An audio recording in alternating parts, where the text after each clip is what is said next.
আপনাদের মনে প্রশ্ন জাগতে পারে, ভাগবত শ্রবণ করছি আর এহেন সাধুসঙ্গ তো করছি, তারপরেও কেন এই কথার ফলশ্রুতি আমাদের জীবনে প্রতিফলিত হচ্ছে না?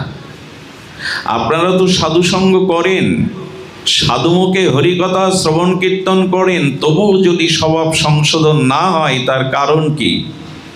তার কারণ সাধু সঙ্গে শ্রদ্ধা চাই। দুর্লভ মনুষ্য দেহ দেহিনাম ক্ষণভঙ্গুর তত্রাবি দুর্লভং মন্ন বৈকুণ্ঠ প্রিয় দর্শন। লক্ষ্য করুন,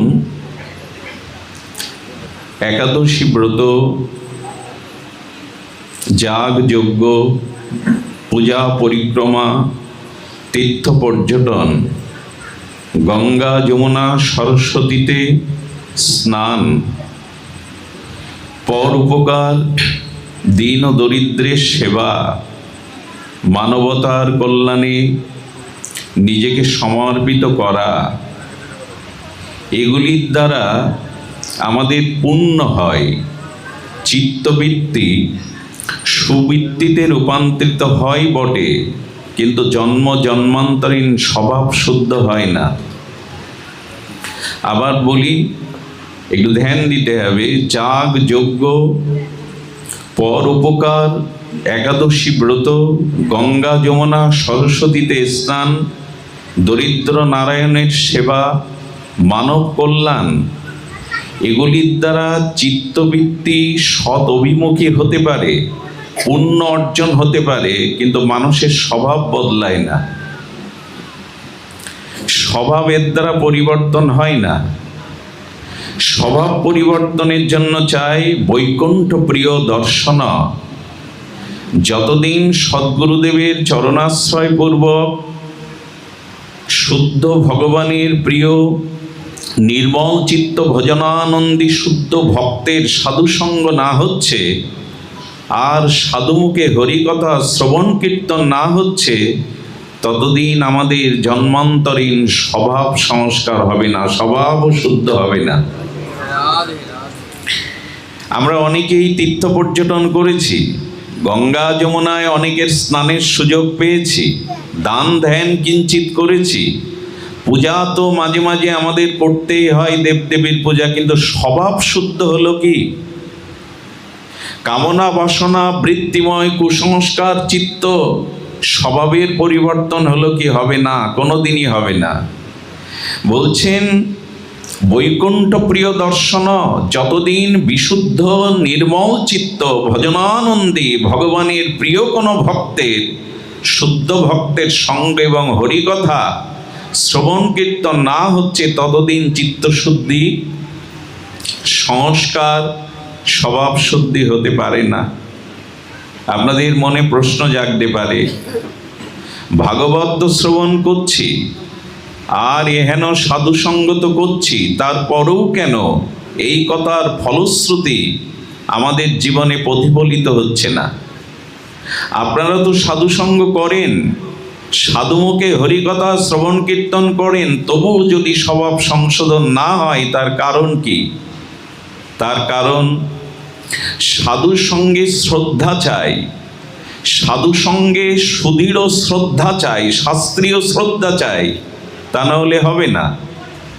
শ্রদ্ধাবিহীন সাধুসঙ্গ সংস্কার হবে না। আচ্ছা, সাধু সঙ্গে হরিকথা শ্রবণ করলেই কি স্বভাব সংস্কার হবে? বলেন হতে পারে, তবে শ্রবণেরও কিছু শাস্ত্রীয় নির্দেশ আছে।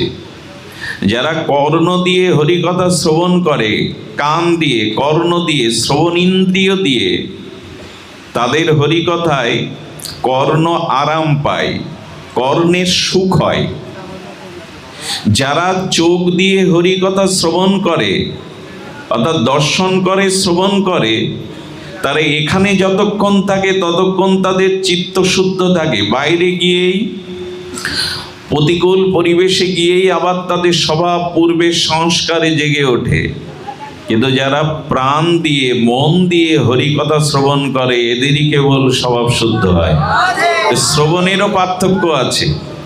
কান দিয়ে হরিকথা শুনলে কর্ণ সুখ হয়, কর্ণের আরাম হয়। চোখ দিয়ে যারা হরিকথা গ্রহণ করেন, শ্রবণ করেন, তাদের এখানে থাকাকালীন চিত্তবৃত্তি শুদ্ধ বৃত্তিমুখী থাকে। পরিবারে গেলে, বাইরে গেলে, প্রতিকূল অবস্থায় গেলে আবার স্বভাব প্রকাশিত হয়ে পড়ে হৃদয় দিয়ে যারা শ্রবণ করে। আসলে এখানে বলা প্রয়োজন, দেহ কর্মের জন্য, মন কিসের জন্য? মন চিন্তনের জন্য। বুদ্ধি কিসের জন্য? সৎ অসৎ নির্ণয়ের জন্য। আর হৃদয় কিসের জন্য? ভগবানের ভক্তিকে ধারণ করবার জন্য। এই হৃদয়েই হরিকথাটা নিতে হবে, কর্ণে নয়, হৃদয়ে নিতে হবে। হৃদয়ে ভগবানের, এই শ্রী ভগবানের নাম রূপ লীলা মহিমা ধারণ করতে হবে। দেখুন, অনেকেই এখন অঙ্গুলি তোলেন, প্রশ্ন তোলেন, এত ভাগবত শুনছি, শ্রবণ করছি, সাধু সঙ্গ করছি, তবু স্বভাব শুদ্ধ কেন হচ্ছে না? তার কারণেই হৃদয়ে ধারণ হচ্ছে না। আচ্ছা, ডাক্তারবাবুর কাছে গেলেন, উনি আপনার রোগ নির্ণয় পূর্বক আপনার রোগ নিরাময়ের কিছু ঔষধ লিখে দিলেন। ঔষধ লেখা পত্রটি আপনি এসে ঔষধ ক্রয় করে সময় মতো ওষুধ সেবন করে রোগ নিরাময় করবেন। ডাক্তারবাবু প্রেসক্রিপশন করে দিলেন, এরপরে আপনার বাড়ি গিয়ে ওষুধ কিনে দিয়ে ওষুধ খাওয়ানোর দায়িত্ব ডাক্তারের। কার এই দায়িত্ব? যিনি রোগী তার তো ভাগবত এখান থেকে শ্রবণ করলেন, ভগবানের দিব্য নাম রূপ লীলা এখান থেকে শ্রবণ করলেন, উঠে গিয়ে এই ওষুধটা যদি না পান করেন তো ডাক্তার আপনার কি করবে?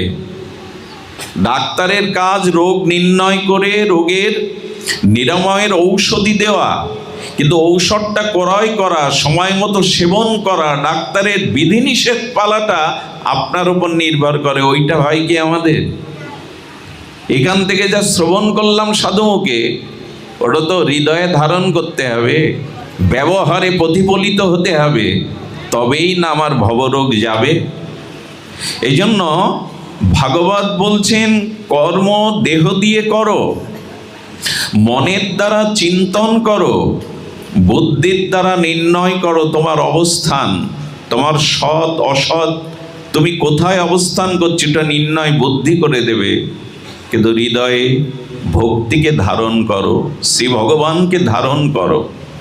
আমি আপনাদের একটা কথা বলি, শুদ্ধ হয়ে ভাগবত আসবেন এ কথা আমি বলি না, কিন্তু অনুরোধ করব, হরিকথা শুনে শুদ্ধ হয়ে ফিরে যান, এইটুকু অনুরোধ রাখবো।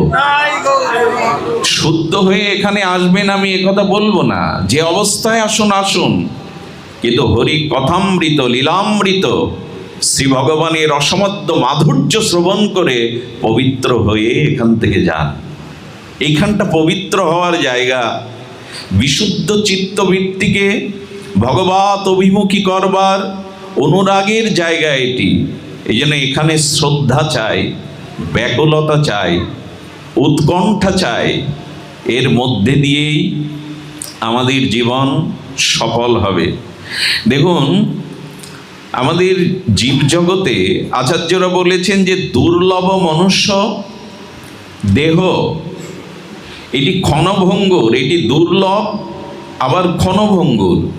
মনুষ্য জন্ম দুর্লভ কিন্তু ক্ষণভঙ্গুর, অস্থায়ী, অনিত্য, কালের দ্বারা মৃত্যুর দ্বারা কবলিত, জরা ব্যাধিগ্রস্ত এই শরীর যদিও দুর্লভ তবু ক্ষণভঙ্গুর। যা করবার দ্রুত করে নাও, তোমার জন্য আলাদা সময় নির্ধারণ হবে না।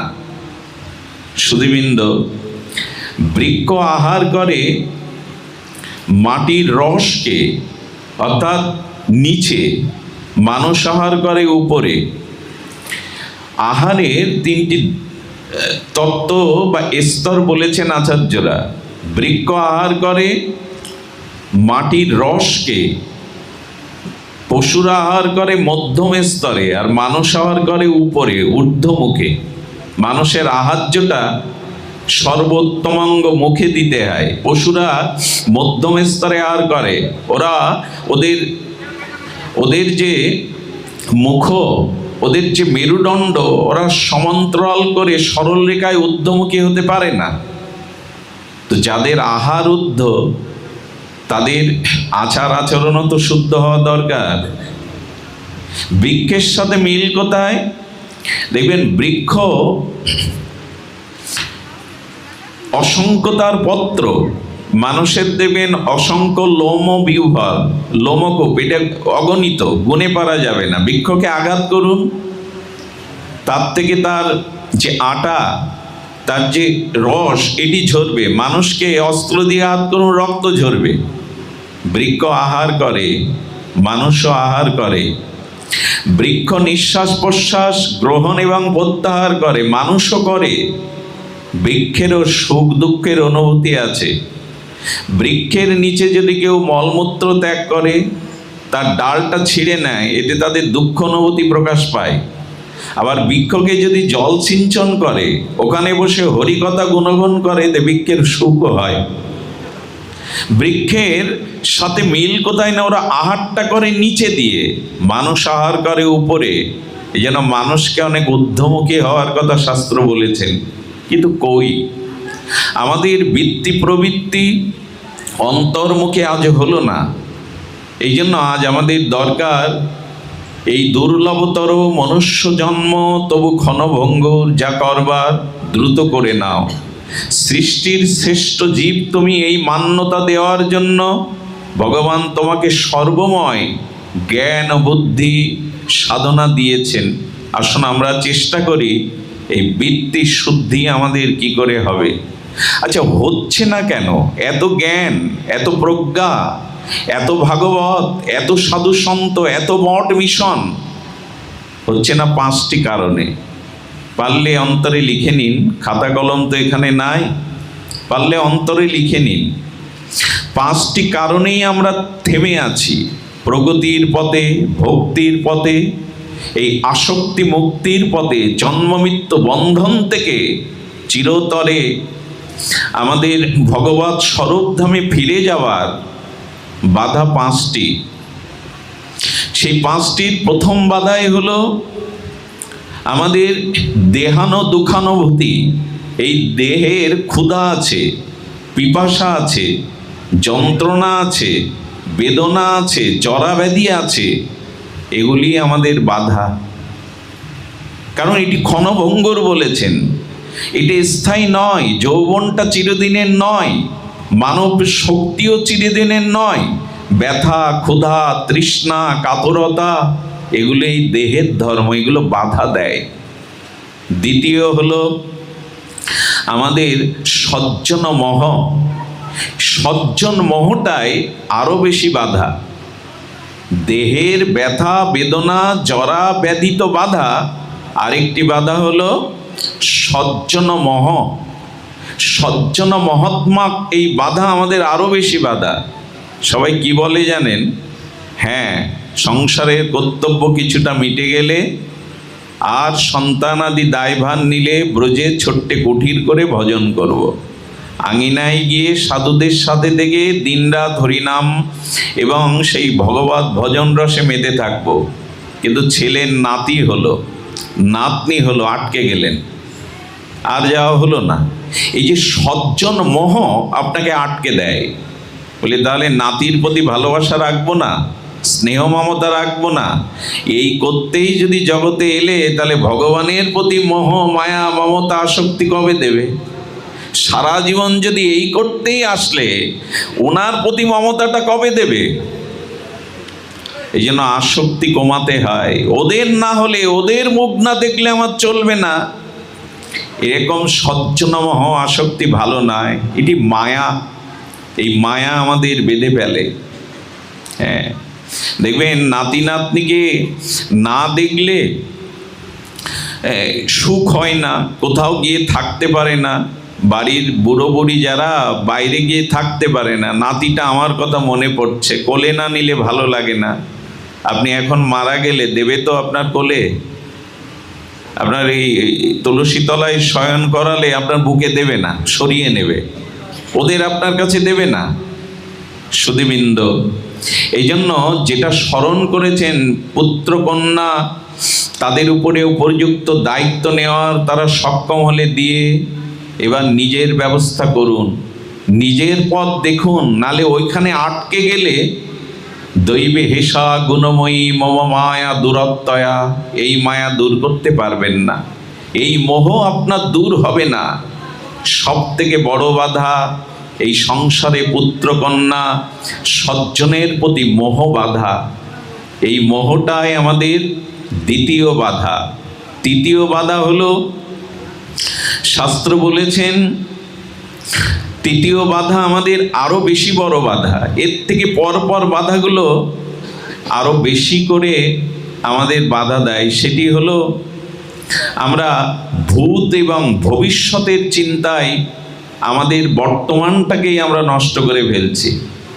দেখুন, অতীতকে ভুলে যান, অতীতের চিন্তা নিয়ে পড়ে থাকাকে নিষ্ক্রিয় বলেছেন শাস্ত্রগান। ও ভেবে আজ আর আপনার কোনো কাজে আসবে না।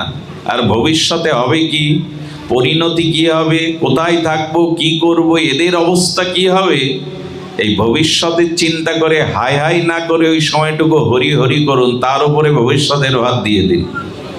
আমাদের চিন্তাটা মানুষের কি হয়, অতীতের কথা ভেবে কষ্ট পায়, স্মৃতিগুলো কষ্ট দেয়, আর আগামী ভবিষ্যতে কি হবে আমার, এই ভেবেই মানুষের কাল কেটে যায়, ভগবত ভাবনা আর ভাবা হয় না। এই জন্য অনাগত ভূত, ভবিষ্যতে কি হতে যাচ্ছে এটা আপনার হাতে নেই। এক মুহূর্ত পরে আপনার জীবনে কি ঘটবে এটা আপনি জানেনই না। এই জন্য ভূত ভবিষ্যৎ এদের চিন্তা না ভেবে ওই হায় হায় না করে কি হবে কি হবে না করে ভগবানের চিন্তা করুন, ভগবানের ভাবনাটি ভাবুন।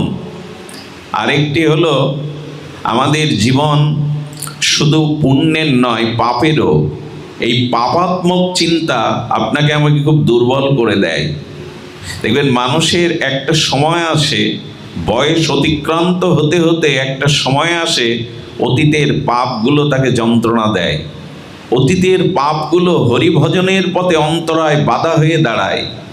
আকাশে সূর্য আছে কিন্তু মেঘে ভরা দিন, সেই মেঘ সূর্যের কিরণকে যেমন আড়াল করে দেয়, পাপ চিন্তাও আমাদের ভক্তির পথে ভজনের পথে অন্তরায় হয়ে যায়। আমি বলি, যে পাপ জ্ঞাত অজ্ঞাত সারে হয়ে গেছে এর স্মরণ কিন্তু আপনার আসবেই। পাপের একটা দোষ হলো, আপনি স্মরণ করতে না চাইলেও একটা সময়, একটা বয়স, একটা সময় এবং একটা বয়স এই পাপের অতীত চিন্তাগুলো, পাপগুলো আপনাকে কুড়ে কুড়ে খাবে। এই জন্য ভজনে মন বসে না কেন জানেন, হরি নামে রুচি আসে না কেন জানেন, হরি কথাতে আমাদের আসক্তি নাই কেন, এটা হলো অতীতের পাপ। যার পাপ জীবনে যত বেশি তত বেশি তাকে এই চিন্তা কুড়ে কুড়ে খাবে। চিবিয়ে চিবিয়ে হাঙর কুমির যেমন সমুদ্রে পতিত ব্যক্তিকে চিবিয়ে চিবিয়ে খায়, যদি পাপ হয়ে থাকে উপবাস করুন, দিন রাত ভগবানের নাম করুন, আর শুদ্ধ সাধুদের চরণদলি অঙ্গমেঘে অনুতপ্ত হন, তাহলে চিত্তে শান্তি আসবে। যতদিন পাপ বোধটা আসে ততদিন ভজনে আপনার অনুরাগ আসবে না, বৈরাগ্য আসবে না। কেমন জানেন, আচ্ছা আমার যদি 4-5 দিন জ্বর হয়, জ্বরটা যত বাড়ে অরুচিটা তত বাড়ে। 102-3 জ্বর উঠল, 5-7 দিন জ্বর থাকলে কি হয়, তার ক্ষুধা কি চলে যায়? ক্ষুধা কিন্তু প্রতিটা মানুষের আছে, কিন্তু খাদ্য কি খেতে ভালো লাগে তখন? জ্বর ডিগ্রি যত বাড়ে খাদ্যে অরুচি তত বাড়ি কিনা বাবা? ক্ষুধা কিন্তু থাকে, কিন্তু ক্ষুধার খাদ্য সামনে থাকলেও তার খাওয়ার রুচি ঠিক তদরূপ। যার পাপ বোধ যত বেশি তত হরিকথাতে হরি নামে তার অরুচি আসবে, এতে রুচি আসবে না। তো এই জন্য শাস্ত্রে বলছেন, পাপ যদি হয়েই থাকে ওই চিন্তা, পাপের চিন্তা না করে অনুতপ্ত হন, ওই পাপ পুনরায় যাতে আপনার জীবনে আর সংগঠিত না হয়, এই জন্য ব্রত উপবাসী দ্বারা, হরিনাম দ্বারা, আত্ম অনুসন্ধানের দ্বারা, আত্ম অনুশোচনার দ্বারা আপনি এই পাপ বোধটাকে ছেড়ে দিন। সর্বপাপেভ্য হর হরি, পুণ্ডরিকাক্ষ নাম নিলেই, শ্রী ভগবানের নাম নিলেই, একটু অনুতাপ হৃদয়ে আসলেই পাপ বোধ দূর হবে। পঞ্চম বাধা হলো মৃত্যু চিন্তা। এটি কিন্তু আমাদের ছেড়ে দেয় না। এই যে মৃত্যু চিন্তা, এই মৃত্যু চিন্তায় আমাদের বাধা। এই মৃত্যু চিন্তা নিয়ে পরীক্ষিত মহারাজ শুকদেব ভগবানের কাছে গিয়েছিলেন। আমি ইতিপূর্বে একটা পাঠে বলেছি, জীবনে যদি কখনো সংকটে পড়েন, সমস্যায় পড়েন, গর্ভধারিণী মা আর নিষ্কিঞ্চন ভজনানন্দী সাধুর কাছে যাবেন। এরা দুইজন আপনার জীবনে হতাশা, ক্লান্তি, অভিশাপ দূর করবার নবদিগন্তের আলোর পথ দেখিয়ে দেয়। সংসারে আর কেউ আপনাকে এমন করে পথ দেখাবে না, এক গর্ভধারিণী মা আর এক শুদ্ধ সাধু। সাধুর কাছে গিয়েছিলেন পরীক্ষিত মহারাজ। মহারাজ পরীক্ষিতকে দেখে বলেছিলেন, রাজন, আপনার বিপ্র অভিশাপ মৃত্যু আমি আটকাতে পারবো না, তো আপনি গঙ্গার তীরে কেন এসেছেন? খুব ধ্যান দিয়ে শুনুন। আপনার মৃত্যু আমি এড়াতে পারবো না, তো আপনি কেন গঙ্গা তীরে এলেন? পরীক্ষিত মহারাজ করজোরে বলেছিলেন, ভগবান, হে পরম আরাধ্য, হে পূজনীয় প্রাতঃস্মরণীয় চরণ, আমি মৃত্যু এড়াবার জন্য আপনার কাছে আসিনি, তবে কেন এসছেন? মৃত্যুই যদি হবে, অভিশাপ যদি প্রতিফলিত হবে, কেন এসছেন গঙ্গা তীরে? পরীক্ষিত মহারাজ বলেছিলেন সুখদেব ভগবানকে, এই মৃত্যুই যাতে আমার অন্তমৃত্যু হয়, শেষ মৃত্যু হয়, তাই হরিকথা শুনতে এসেছি আপনার কাছে। আমি মৃত্যু এড়াতে আসিনি। আহা, আমি মৃত্যুকে এড়াতে আসিনি, কিন্তু বারবার যাতে মাতৃগর্ভে না আসতে হয়, এই জন্ম মৃত্যু চক্রে না আসতে হয়, তাই হরিকথা সাধু সঙ্গে এসেছি। কৃপা করে এমন অমৃত দান করুন যাতে এই মৃত্যুই আমার অন্ত হয়, শেষ মৃত্যু হয়, আর না আসতে হয়। এই জন্যই তো সাধুর দুয়ারে, এই জন্য তো ওই ভগবত আচার্যের দুয়ারে যেতে হয়, যেখানে গেলে আর আমাদের এই কাল দ্বারা কবলিত হয় না। এই জন্য বললেন, দুর্লভ মনুষ্য দেহ ক্ষণভঙ্গুর। এই জন্য প্রকৃত সদ্গুরুদেব এবং প্রকৃত সাধু সঙ্গই হলো আমাদের স্বভাব সংস্কার করতে পারে। দ্বিতীয় কোনো পথ আমাদের খোলা নেই। আচ্ছা, গুরুদেব কি করেন, মহৎ সাধুরা কি করেন? তবে শুনুন। আপনি 10 তলায় বা 5 তলায় উঠবেন, আপনার গায়ে, আপনার শরীরে ওঠার মতো শক্তি সামর্থ্য নাই, আর লাঠি বেয়ে পদচক্রমণে যেতে গিয়েও আপনার অনেক বিলম্ব, কষ্ট হবে। কিন্তু লিফটে যদি ওঠেন, কষ্টটা অনুভব হয়? সমস্যা হয় কি? বলো, জীবনে ভগবত প্রেম ভক্তি লাভের জন্য যখনই সদ্গুরুদেবের চরণাশ্রয় করবেন, যখনই আপনি সাধুসঙ্গ করবেন, এই সাধুগুরু বৈষ্ণব লিফটের মতো আপনাকে দ্রুত ভগবান রাজ্যে পৌঁছে দেবে। এদের এই ক্ষমতা আছে। এখানে কষ্টের কোনো অনুভূতি নাই। আরেকটি দৃষ্টান্ত এসেছে, শ্রী গুরুদেব কি করতে পারেন, মহাত্মারা কি করবেন আপনার জীবনে। আপনাদের মনে পড়ে, কলকাতা মহানগরীর বুক চিরে বয়ে গেছে ভাগীরথী গঙ্গা। আর এই গঙ্গার তীরে রানী রাসমণির দক্ষিণেশ্বরে এসেছিলেন আমাদের সেই পরমহংস কুলতিলক ঠাকুর রামকৃষ্ণদেব। এই রামকৃষ্ণদেব সুরধনী গঙ্গার তীরে তার পবিত্র দুর্লভ বাতাবরণে দাঁড়িয়ে উদাস হয়ে যেন তিনি ব্রহ্ম চিন্তা করছেন। ভাবিকালের বিবেকানন্দ তখন নরেন দত্ত, তিনি বলছেন, সাধুগুরু কি করেন ঠাকুর? সাধুগুরু কি করতে পারেন? সাধুগুরুর চরণাশ্রয় আমাদের জীবনের কি আত্মিক কল্যাণ হয়, আপনি বলুন। আহা, ঠাকুর বললেন, নরেন, গঙ্গাতে দেখছিস একটা ছোট জাহাজ আছে? বলে, হ্যাঁ ঠাকুর আছে। বলে, ওর পাশে দেখে একটা ডিঙি নৌকা আছে? বলে, হ্যাঁ আছে ঠাকুর। আচ্ছা বলতো, ডিঙি নৌকা জাহাজটা একটা কেন্দ্রে যাবে, মানে একই স্থানে যাবে, আগে কে যাবে? বলে, ঠাকুর এটা কি বলবার কথা? জাহাজ স্টিমারটায় আগে যাবে, ডিঙি নৌকা কি পারে? বলে, ডিঙি নৌকা জাহাজ একসাথে পৌঁছাবে। বলে, ঠাকুর তা হয় কি করে? বলে, এক কাজ কর, ডিঙি নৌকাটা জাহাজের সাথে বেঁধে দে।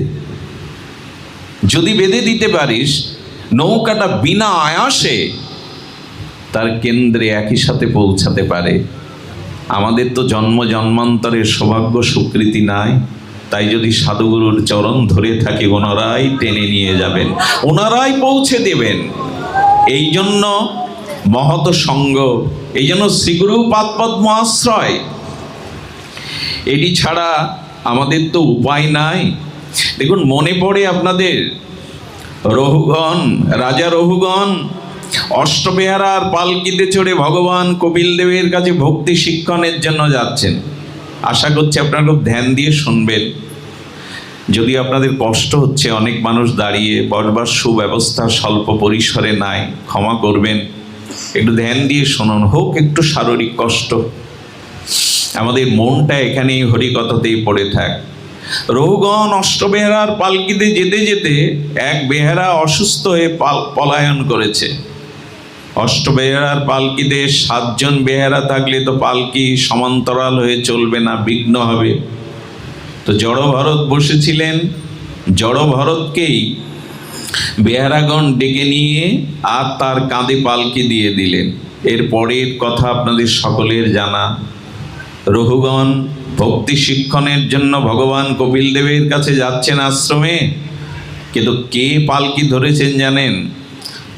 ধরেছেন মহর্ষি ভরত। এই ভরত আত্মজ্ঞানী, এখনো পর্যন্ত পিতা মাতা পরিবার কারোর সাথে কথা বলেননি, কিন্তু কথা বলতে পারেন। বিদ্যা অর্জন করেননি, অন্তর মনা হয় আত্মমননশীল হয়ে সর্বদা ভগবানের ধ্যান ধারণায় নিজেকে ব্যাপিত রেখেছেন। জগতের দিকে তার দৃষ্টি নাই। রঘুগণের পালকিতে অষ্টবেহারার এক বেহারা হয়ে যেতে যেতে তুলসী গাছ দেখলে উনি লঙ্ঘন করবেন না বলে লাভ দিচ্ছেন, পালকিটা ধরে ঝুলে পড়ছেন। তাতে রাজার একটু দোলা আসছে, মাঝে মাঝে আঘাত লাগছে। রাজা বললেন, কে? বহুদূর হতে এসেছ? মানে সদ্য পালকিটা কাঁধে নিয়েছে তো ঠাট্টা করছেন, উপহাস করছেন। অনেক দূর থেকে এসেছ, আর তুমি তো খুব চিকন চাকান, খুব কষ্ট হচ্ছে তোমার। আমি রাজা, আমি মৃত্যুদণ্ড দিতে পারি, সাবধানে চলো। পিপিলিকার শাড়ি দেখলে ওটা লাভ দিতে যাচ্ছেন, আবার আঘাত। সঙ্গে সঙ্গে তখন যখন উপহাস করছেন, অনেক গালি দিচ্ছেন, তখনই হেসে উঠেছেন। হেসে ওঠার পরে বললেন, রাজা, আপনি অষ্টবেহারার পালকিতে চড়ে আর কপিল মুনির কাছে ভক্তি শিক্ষা করতে যাচ্ছেন। যখনই কথা বলেছেন, গুরুগম্ভীর কণ্ঠস্বর শোনার পরে তাকিয়ে দেখেন ওনার গলায় উপবীত আছেন। উনি পালকি থেকে নেমে বললেন, শঙ্করের ত্রিশূলকেও আমি অত ভয় পাই না, ইন্দ্রের বজ্রকেও আমি অত ভয় পাই না, ভয় পাই আপনার মতো শুদ্ধ মহাত্মাকে। কে আপনি? বললেন, অষ্টবেহারার পালকিতে চড়ে অভিমানে ভক্তি লাভ করা যায় না। তুমি বলছো রাজা, একদিন আমিও ভূভারতের রাজা ছিলাম। এই কথা যখন উনি বললেন, সঙ্গে সঙ্গে নেমে অপরাধের তিনি অনুতপ্ত হয়ে ক্ষমা প্রার্থনা করতে লাগলেন। কিন্তু মনে মনে রাজর্ষি ভরত বললেন, একবার যখন তোমায় কাঁধে নিয়েছি, অর্থাৎ বেয়ারা হয়ে পালকি যখন একবার কাঁধে নিয়েছি, ভগবানের চরণ পর্যন্ত না পৌঁছে দেওয়া পর্যন্ত আমি থামবো না, এটাই আমার স্বভাব। কাঁধে যখন নিয়েছি তোমাকে পৌঁছে দেবই, এই হলো সাধুর স্বভাব, শ্রী গুরুদেবের স্বভাব। এবং বলেছিলেন, নৈসাং মতিরাস্ত বুদুরক্রমঘ্রিং। না না রাজা, মহতের চরণ রজে অভিষিক্ত না হলে তুমি ভক্তি পাবে না। রঘুগণকে এই উপদেশ দিয়েছিলেন, মহৎ পদ রজ অভিষেকং। যতদিন না শুদ্ধ নিষ্কিঞ্চন শুদ্ধ সাধু বৈষ্ণবের চরণ ধুলিতে নিজেকে অভিষিক্ত না করছো, ততদিন ভক্তি পাওয়া যাবে না। বলি কি, জীবনে অনেক বন্ধু পেয়েছেন, অনেক বান্ধব পেয়েছেন, শ্রী গুরুকে বন্ধু করুন, শ্রী বৈষ্ণবকেই বন্ধু করুন। জীবনে চলার পথে এরা ছাড়া প্রকৃত বান্ধবে সংসারে কেহ নাই। ওরা কেবল কথার পাকে নিত্য আমায় বেঁধে রাখে, তোমার বাঁশির ডাকে সকল বাদন খোলাও খোলাও খোলাও। ওরা আমাকে কথার পাকে বেঁধে রেখেছে মায়ায়। কবে তোমার বংশীর ধ্বনি, কবে সাধুর সুমধুর কণ্ঠে তোমার নাম রূপ লীলাধ্বনি শ্রবণ করে আমি তোমার পথের যাত্রী হব। সাধুগুরু বৈষ্ণবকেই বন্ধু করুন।